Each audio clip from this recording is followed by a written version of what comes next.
describe New York as a woman very expensively dressed, except she might have cheap shoes on that you might not be able to tell right away that they were cheap, but you know, she's saving a buck and she's trying to get the most out of being a city dweller.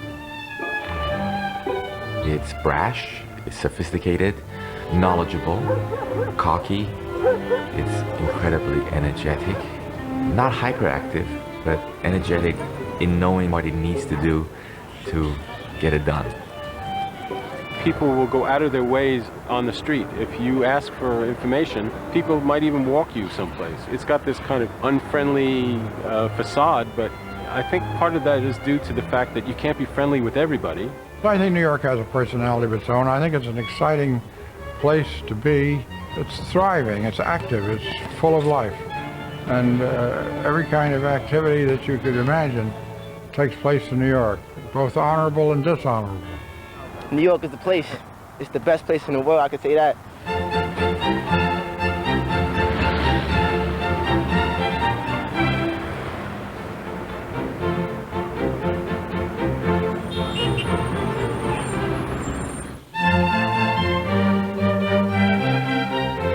The most beautiful season is fall.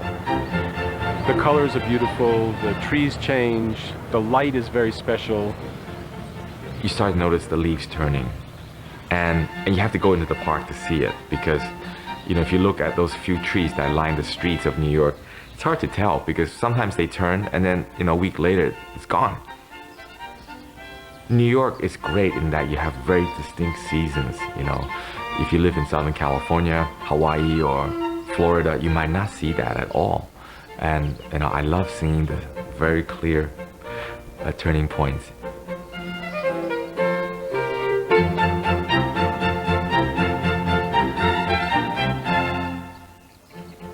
I love the autumn because I do feel this sense of possibility. Maybe I'll always have this back-to-school feeling where I feel like I can start again. I love thinking about all the concerts, the new exhibits at museums. People have just come back from their summer holidays and they're still in a good mood. It's a lovely feeling in the air.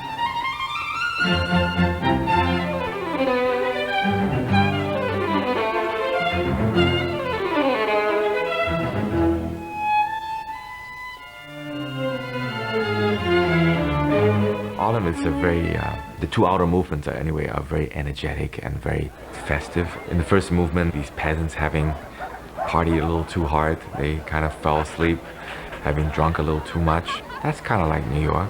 It's a big party town. In the second movement, it's very slow, slumbering thing, you know, where everybody's really fallen asleep before they regroup to go on the hunt in the last movement. It's the overriding sense of joy and energy that permeates both the Vivaldi Autumn as well as New York City.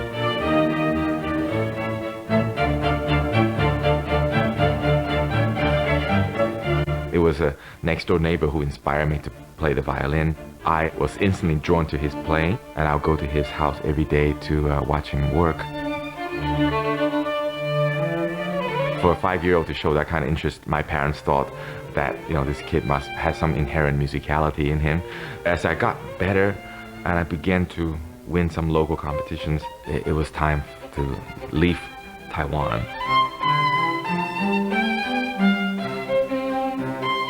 When Perlman came to the Sydney Con to give a master class, he started to describe his studies at the Juilliard. And of course, you know, I thought, oh my goodness, here goes, the Juilliard, you know, the school. But it took me 2 more years to summon up enough courage and determination to say, okay, I'm gonna go to New York and audition for the Juilliard. And I remember arriving in New York, I loved the energy and the chaos too. And I remember driving by Carnegie Hall, I thought, oh wow, that's what's happening. Here I am, I'm here in New York. Oh, Professore, how are you? Here at Barney Greengrass, the end of summer means a lot of the regulars are back from their summer vacations. as that cool weather comes, people's appetites start to come back to themselves as well. They're not looking to be in the bikinis or the bathing suits. They're not worried about that. They're looking more to enjoy themselves a little bit. Thank you very much. One of my favorite records was the Mendelssohn Octet that you guys were in the middle, with Jamie. The engine behind it was Sasha. I know. You can hear it. Well, the end, that beautiful little solo of the pedal tone, Oh, yeah. It's really unbelievable. The way he does that, yeah. What pedal tone are you talking about? What passage is that? The first fiddle is busy playing eighth note. And the second, yeah. Sasha played that great. Great. When you meet someone and they say, where do you live? I said, New York. They said, come on, New York where? They said, oh, Manhattan. No, come on, more specific. Upper West Side. Okay, Upper West Side where? West End. West End and where? And then you're wondering, why is that person being so picky and specific? As it turns out, he used to live just 2 blocks away from you. And then you instantly strike out a conversation about, Zabar's and Barney Greengrass, all the local establishments that are part of the scene. It gives the neighborhood a particular color. Marty, what is this? Wait a minute. I ordered a bacon cheeseburger. That's a Nova Scotia whitefish kippet salmon, which is baked. Sturgeon, sable, and I believe that's more Nova. I grew up in the suburbs of Philadelphia, and I never really considered myself a city person. And then I moved here, and I felt my entire body clock change. I found myself walking faster and talking faster, and there's a certain defense mechanism you have to build just to get through the day and cross the street without being run over by a bicycle or a truck. Well, fall is really the only time of year in New York. In the summertime, all real New Yorkers are elsewhere. The streets are moving very slowly because everybody's walking like that. They're looking up. Real New Yorkers are looking around to see who's approaching them. But the movement on the streets, the air is crisp, and the city comes alive again. I think when I first bought my apartment, I felt like I was a part of New York City. I really felt like I'm to stay here. I'm not moving anywhere. And this is my home.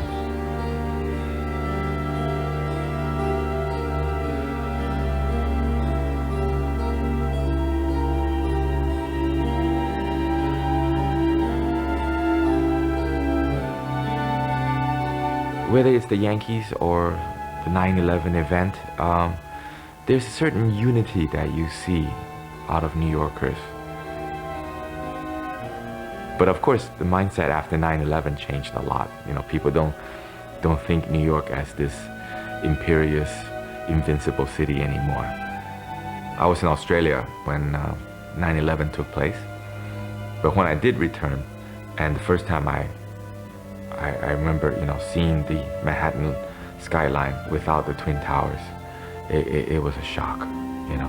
It was such a landmark in New York, and suddenly to see this big void there, and to know that New York City underwent this trauma, it hurt a lot.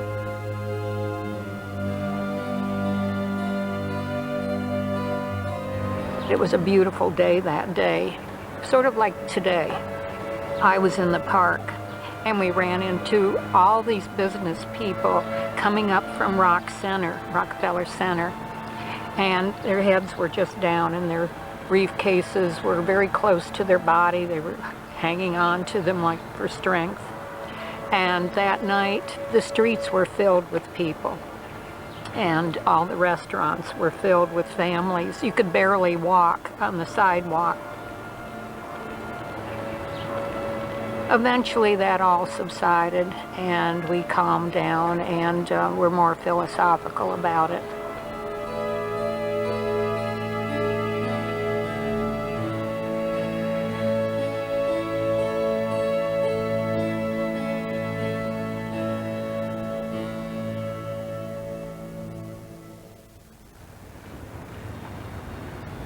New York City is always evolving.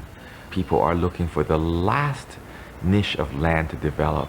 One skyscraper goes up, and then you think that was going to have the most spectacular view, and then a couple years later another skyscraper will go up right alongside and kill that view. And of course then as a result you have lawsuits all the time in New York about these air rights. New York is growing residential buildings higher and higher, and they're marching up the island.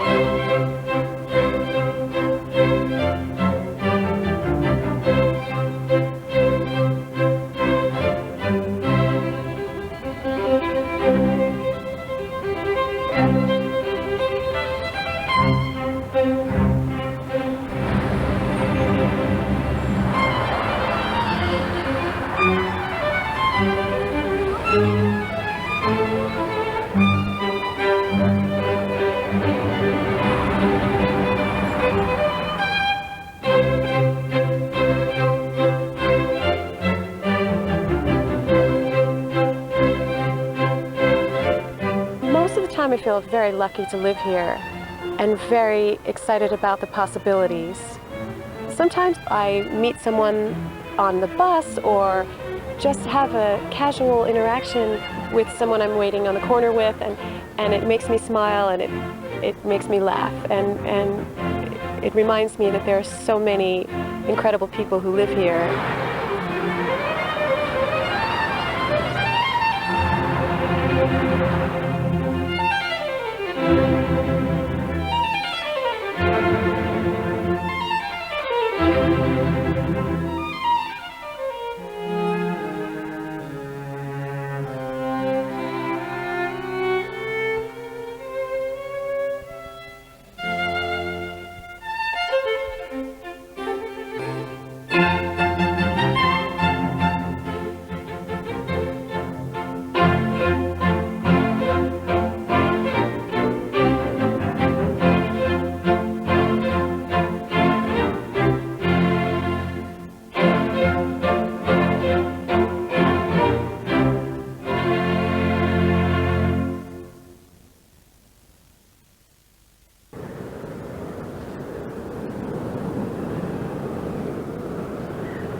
Saariston on hetki, jolloin tuuli uinahtaa. Da.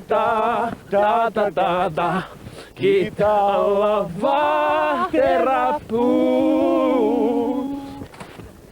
Lahkarakkinen tyttö, saan tyttö nähnyt helvetin hyvin menee. Kaaka.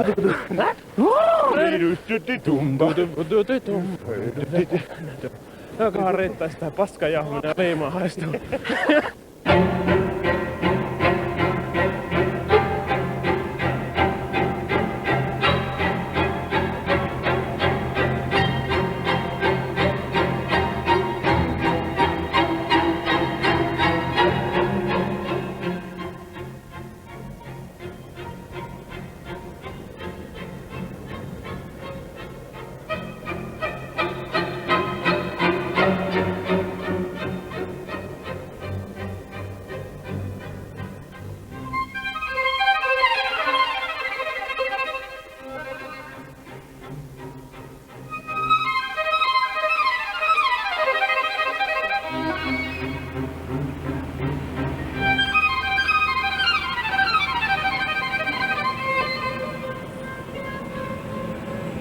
We are in Muonio, in Lapland, the land of snow and reindeer. 1 hour flight from Helsinki and 1 hour drive from the Kittilä airport.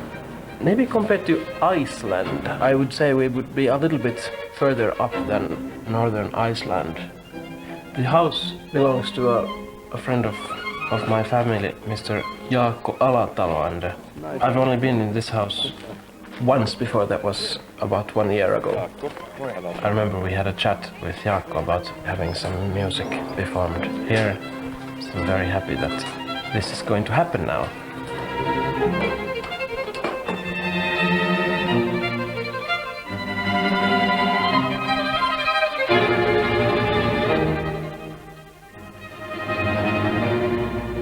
Now it's of course middle of winter. This is February, and it's actually a great part of the year, especially here because it's getting so much lighter. Really quickly the sun is you can almost see the sun in June you have the time when for several weeks the sun doesn't go down at all. And of course that's the time for great drinking and partying and celebration. And in December, when the sun doesn't go up for several weeks, that is a time for great drinking and partying and celebration because there's just nothing else to do. Sä otat sit myöhemmin, mutta nyt kun näytössä kuvaan. I couldn't say which season has the most musical genius in it, but definitely for this reason that I am Finnish, winter is for me the most important, or the one that speaks to me the most of the 4 seasons.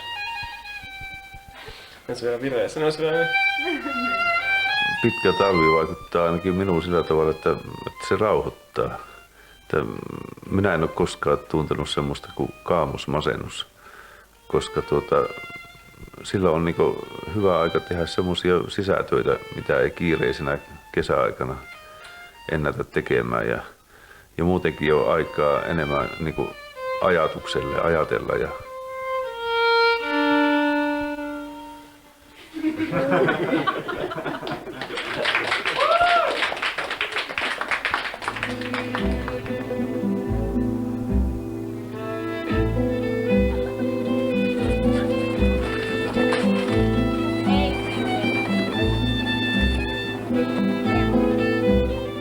I have an idea of what we are like. I would say that we are definitely shy people, and we are in a funny place. We are not related to Russians and we are not related to Swedes. We've belonged to both countries before, but we don't really have that much in common.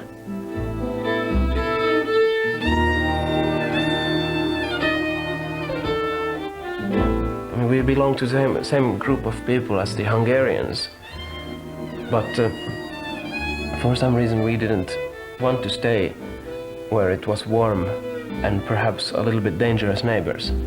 We wanted to come up here and find this land.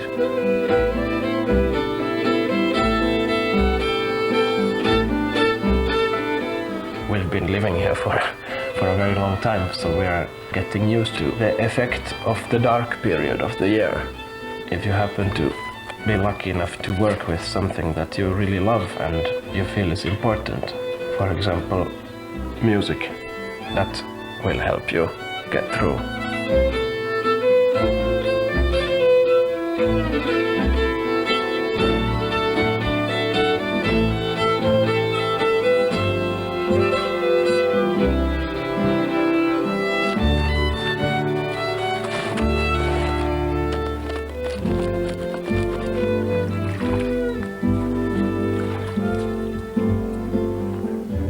Talvet ja kesät ovat aika paljon samantyyppisiä.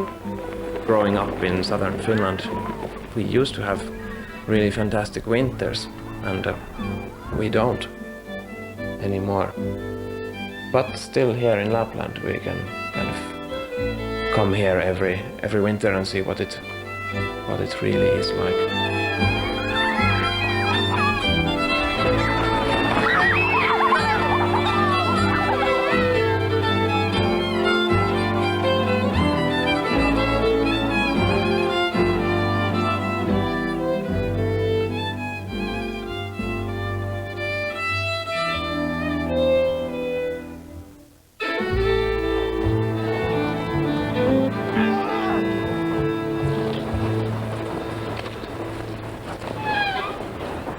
After summer, when it's getting darker and darker, always get more tired, and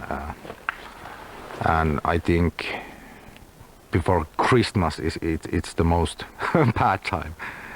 You feel very tired, but now it's because it's getting more light, so it's getting nicer every day. I actually developed my own tradition for Christmas. You know, we eat ourselves silly during Christmas Eve, and we get presents, and then we might drink some and sing some Christmas carols, and if you drink enough you might dance around the Christmas tree. might not be such a great idea. When you're done with all of that and you still don't want to go to sleep, it might be 3 o'clock in the morning. That's when I go walking in the graveyard for the war heroes and former presidents of Finland. My grandfather was a composer. He's buried there, and both my grandmothers are there, and it's one of those things that sort of gives each year a rhythm that makes you somehow stay on track with your sort of inner clock. This landscape, you can really feel that it's been here forever, and it puts things into perspective. You realize that we are here only for just a very short moment in time, and the same thing is with music as well. So it's been around forever, and I'm just sort of touching it a little bit, and then I'm gone. But music is going to be forever.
You'll find the DVD and CD of 4 at Dimmicks and JB Hi-Fi.